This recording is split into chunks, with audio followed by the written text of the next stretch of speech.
Lottery के माध्यम से सिलीगुड़ी नगर निगम ने लोगों में फूड स्टॉल वितरण किया। राज्य में पहली बार कोलकाता और सिलीगुड़ी में फूड स्ट्रीट तैयार किया गया है। सिलीगुड़ी के एसएफ रोड में 1 करोड़ रुपए की खर्च से कुल 20 फूड स्टॉल बनाए गए हैं। रविवार को सिलीगुड़ी के बागाजतीन पार्क में लॉटरी के जरिए स्टॉल वितरित किए गए। इस अवसर पर मेयर गौतम देव उपस्थित थे।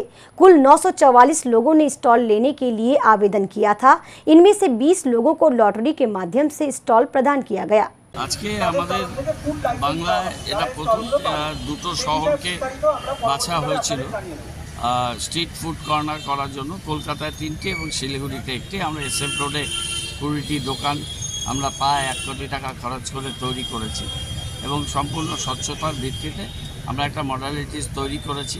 সেটা হচ্ছে সেলফ হেল্প গ্রুপ, তার জন্য আমরা কোটা রেখেছি। Veteran x player sports personality তাদের জন্য একটা আমরা কোটা রেখেছি।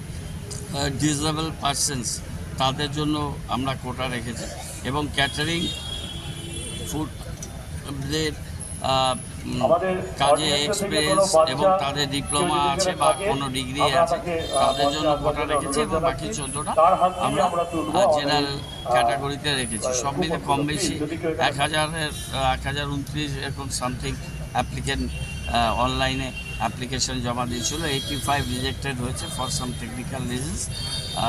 সেটাকে স্ক্রুটনি করে 900 সামথিং 6টা ক্যাটাগরিতে হবে এবং কিছু আমরা প্রত্যেক ক্যাটাগরির জন্য ওয়েট লিস্টে রাখবো। বাচ্চারা এই লটারিগুলো তুলবে এবং 3 জন বিচারক তারা বিভিন্ন ক্যাটাগরি থেকে এসছেন এবং তারা এই লটারিটা বিচারক থাকবে এবং আমরা সিসিএন এটা লাইভ টেলিকাস্ট করছি।